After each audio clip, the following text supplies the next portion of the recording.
bahay doon sa gitna guys. So,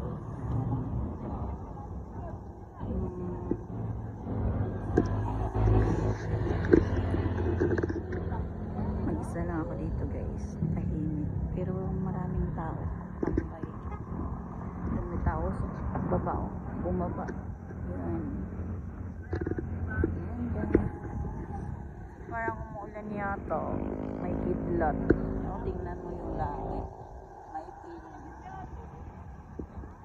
Yan, ang lawak ng dagat guys. Dito tayo magtambay pag ganitong oras kasi sarap. Masarap kasi malamig. Parang uulan na yata. So, yan. May bahay doon guys. May tao yata doon nakatira. Ayan. Ayan guys. Sarap maligo dyan. Oh, blue yung dagat.